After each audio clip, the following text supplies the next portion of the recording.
예수님의 제자들도 그 문제를 가지고 다툰 적이 있어요. 그런데 주님은 너희들이 첫째가 되려면 끝이 되고 섬기는 자가 되어야 된다라고 말씀하셨죠. 자, 마가복음 9장 35절입니다. 안 돼요? 자, 예수께서 앉아서 12 제자를 불러서 이르시되 누구든지 첫째가 되고자 하면 무사람의 끝이 되며 무사람을 섬기는 자가 되어야 하리라. 이 말씀처럼 어려운 말씀이 없습니다. 사람들은 어떤 명단에서든지 자기 이름이 몇 번째로 나오나 관심이 많죠. 우리 교회 주보에도 그렇죠. 제일 먼저 장로님, 안수 집사님, 권사님 이 순서 나오지 않습니까? 부끄러운데 목사들도 마찬가지입니다. 그런데 끝이 되라, 이 주님의 말씀을 한번 생각해 보십시오. 이게 진짜 첫째, 하나님 보시기에 이게 진짜 첫째라는 겁니다. 세상에서 이렇게 첫째 그늘에 뒤덮인 인물들이 성경에 나오죠. 언제나 두 사람의 이름 중에 뒤에 나오는 이름이 있습니다. 요수아와 갈렙이라고 말하지 갈렙과 요수아라고 말하지 않습니다. 오늘 그런 사람 또 하나 있는데 요나단이죠. 그죠? 아무도 요나단과 다윗이라고 말하지 않습니다. 언제나 뭐라 그러죠? 다윗과 요나단. 찬양팀 이름도 다윗과 요나단이잖아요. 그죠?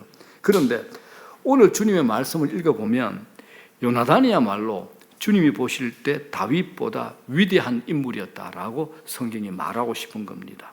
그는 두 사람 중 둘째에 선 사람이기 때문이라는 거죠. 자, 요나단이 누굽니까? 아버지 사울 왕에 이어서 왕이 될 사람입니다.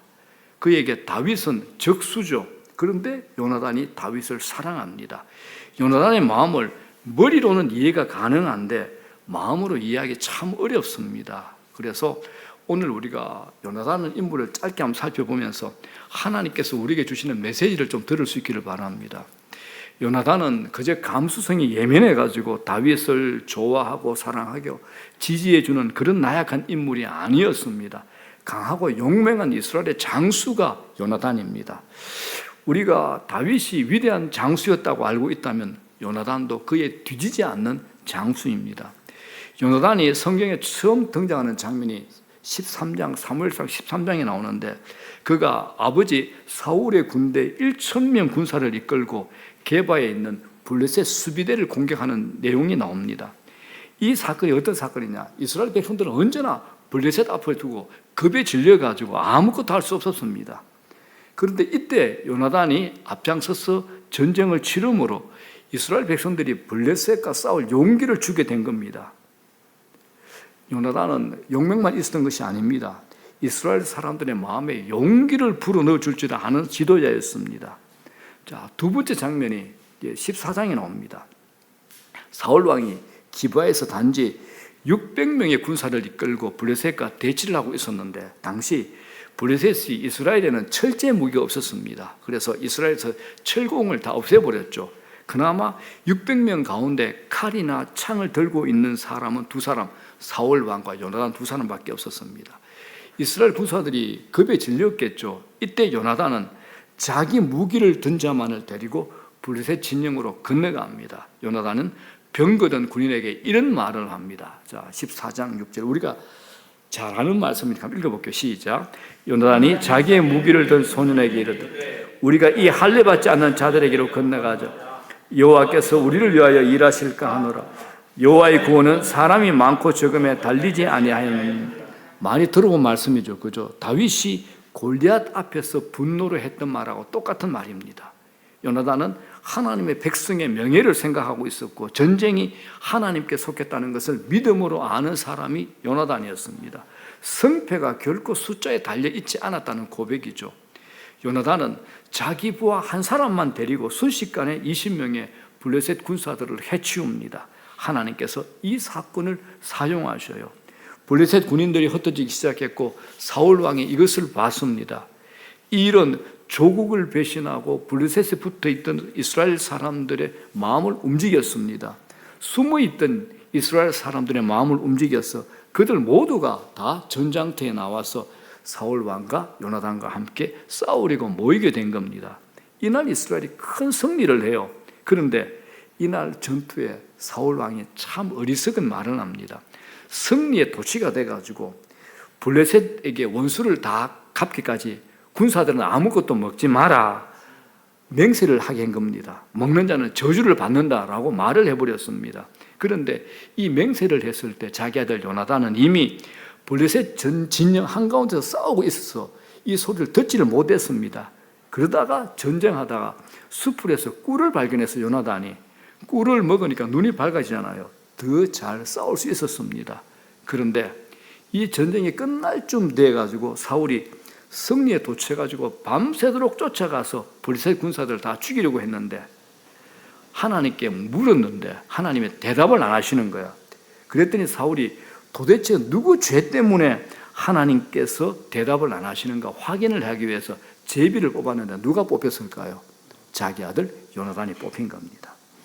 사울은 요나단이 꿀을 먹은 사실을 자백을 하게 되고 결국 자기 아들 요나단을 죽이려고 합니다. 그때 백성들이 일제히 사울 왕에게 말합니다. 오늘의 승리가 요나단이 만들어낸 승리인데 요나단을 죽이지 마십시오라는 거죠. 결국 백성들의 요구에 못 이겨가지고 요나단의 목숨은 죽음에서 건짐을 받게 됩니다. 자, 여기서 우리가 또 보게 되는 게 뭡니까? 다윗만이 아니라 요나단도 이스라엘 백성들에게 인정을 받은 사람이라는 겁니다. 그건 단지 왕자라는 직위로부터 받은 게 아니라 그의 용맹과 지혜로 인한 것이었습니다. 자, 이 요나단이 다윗의 마음에 끌린 것은 다윗의 마음을 보았기 때문입니다. 여러분, 다윗이 골리앗에게 외친 말은 아마 요나단에게 들었던 이야기일 겁니다. 자, 다윗이 골리앗을 이겼을 때 뒤에 이렇게 고백을 하죠. 시작. 너는 칼과 단창으로 내게 나오고 나는 만군의 여호와 이름 곧 네가 모욕하는 이스라엘 군대의 하나님의 이름으로 네게 가노라. 또 여호와의 구원하심이 칼과 창에 있지 아니함을 이 무리로 알게 하리라. 전쟁은 여호와께 속한 것인즉 그가 너희를 우리 손에 붙이시리라. 이거 들어본 말이잖아요. 앞에 요나단이 블레셋하고 전쟁할 때 했던 말이잖아요. 자, 이 두 청년의 마음이 서로 통한 데는 하나님을 향한 그들의 열심, 하나님의 이름이 모욕을 당하는 데 대한 마음 상함이 있었기 때문입니다. 하나님의 이름에 대한 그들의 열심이 그들의 마음을 묶어준 거죠. 이것이 두 사람의 우정의 열쇠가 되었습니다. 요나단이 다윗이 그 마음을 보게 된 겁니다. 그래서 요나단은 다윗을 자기처럼 사랑을 했습니다. 자기 생명같이 사랑했습니다. 그리고 두 사람이 서로 언약을 맺죠.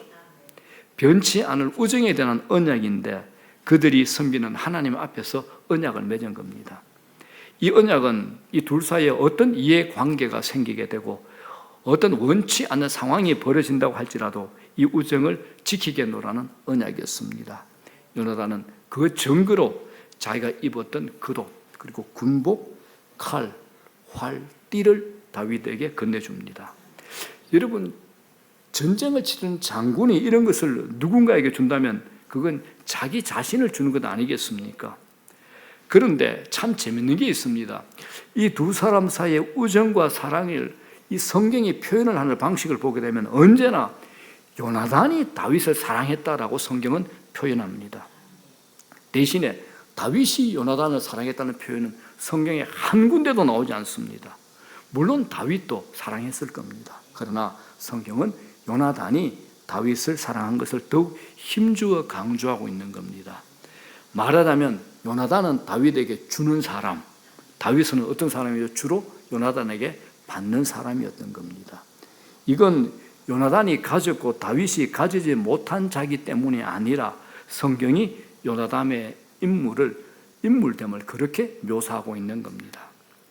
그런데 이것보다 더 놀라운 요나단의 고백이 오늘 우리 본문입니다. 사무엘상 20장입니다. 그가 사울을 쫓기기 시작한 다윗에게 한 말입니다. 자, 14절 15절 다 같이 시작. 너는 내가 사는 날 동안에 여호와의 인자하심을 내게 베풀었어. 나를 죽지 않게 할 뿐 아니라 여호와께서 너 다윗의 대적들을 지면에서 다 끊어버리신 때에도 너는 네 인자함을 내 집에서 영원히 끊어버리지 말라. 이 요나단의 이 고백, 이 말은 다윗이 왕이 될 것을 이미 인정하고 있다는 것을 보여줍니다. 생각해 보십시오. 왕자 요나단이 이렇게 고백하는 거 결코 쉬운 일이 아니었을 겁니다. 조금 더 가보면 이제 사울 왕이 자기 아들 요나단에게 하는 말에서 이걸 구체적으로 우리가 볼 수 있습니다. 요나단이 다시 한번 다윗을 변호하자 이번에는 사울 왕이 미친 듯이 자기 아들 요나단에게 이렇게 화를 냅니다. 자, 30절 31절입니다. 사울이 요나단에게 화를 내며 그에게 이르되 패역 무도한 계집의 소생아, 네가 이새의 아들을 택한 것이 네 수치와 네 어미의 벌거벗은 수치됨을 내가 어찌 알지 못하랴. 네가 이새의 아들을 택한 것, 이새의 아들이 누구죠? 다윗이죠. 그죠? 31절 다 같이 시작. 이새의 아들이 땅에 사는 동안은 너와 네 나라가 든든히 서지 못하리라. 이 일로 사울은 아들 요나단에게까지 창을 던지죠. 요나단이 아버지 사울 왕이 말하는 이 내용을 왜 몰랐겠습니까? 요나단이 바보라서 다윗을 사랑한 것이 아니라 하나님의 정하신 뜻을 너무나 분명하고 알고 있었기 때문에, 그걸 인정했기 때문에 다윗을 사랑하는 마음이 변치 않을 수 있었던 겁니다. 그는 자신에게 보장된 왕위와 자신의 뜻을 하나님의 뜻 아래 복종시킬 수 있는 믿음의 사람이었고 경건한 사람이었습니다. 이게 요나단의 위대함입니다. 요나단은 무엇보다도 경건이 무엇인지를 너무나 생생하게 우리에게 보여주는 인물이 됩니다. 그는 경건이 무엇인지 삶의 생생한 증거를 우리에게 가르치고 있죠. 자, 하나님이 인정하신 요나단에서 보는 경건 두 가지, 전 우리가 이러면 좋겠습니다. 첫 번째, 하나님의 뜻에 대한 인정과 그것에 복종하는 겁니다. 이거 우리가 꼭 배워야 됩니다. 이게 기름 부으심이죠.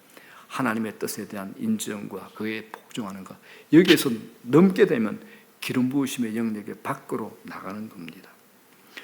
요나단은 왕자인 자신이 아니라 다윗이 이스라엘의 왕으로 세워지는 하나님의 뜻을 분명히 알았습니다.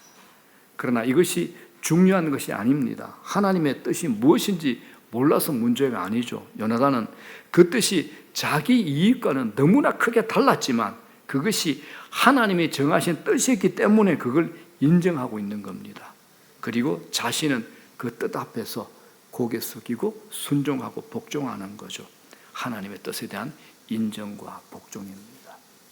자, 두 번째입니다. 기름 부으심 있는 사람들은 다른 사람의 믿음을 세워줍니다. 다른 사람의 믿음입니다. 앞에 말씀드린 대로 요나단은 사람들의 마음에 희망을 주고 블레셋과 싸울 용기를 주는 인물이었습니다. 그러나 결정적으로 요나단은 다윗의 믿음을 세워주었던 인물입니다. 요나단의 삶은 다윗으로 하여금 하나님을 힘있게 의지할 수 있는 삶으로 만들어준 거죠. 다윗만이 아닙니다. 이스라엘 백성들로 하여금 하나님을 힘있게 의지하고 블레셋과의 전투에게 나서게 하는 힘이 요나단에게 있었던 겁니다. 이건 참된 성숙이죠. 이게 경건한 사람이죠. 여러분, 미성숙한 사람은 아시죠? 다른 사람들로 하여금 하나님을 의지하려는 마음을 빼앗고 허물기가 일쑤입니다. 늘 다른 사람 시험에 들게 만들고 맥 빠지게 만들고 에너지 빼앗아가는 사람들, 이건 미성숙한 사람입니다. 그러나 성숙한 사람, 경건한 어른은 지친 사람들로 하여금 더욱 하나님을 힘있게 의지하게 하는 영향력을 발휘합니다. 우리 모두가 이렇게 되기를 축복합니다. 이게 요나단이 보여주는 삶이 되는 겁니다. 적어도 모든 성경 안에 기록들에서 요나단은 다윗보다 성숙한 믿음의 사람이다라는 것을 확인할 수 있습니다. 우리가 이런 삶을 살아야 되지 않겠습니까? 이게 주님께서 우리를 부르신 기름 부음 받은 자의 삶, 부르심이라는 사실을 알고 함께 기도할 수 있기를 소원합니다.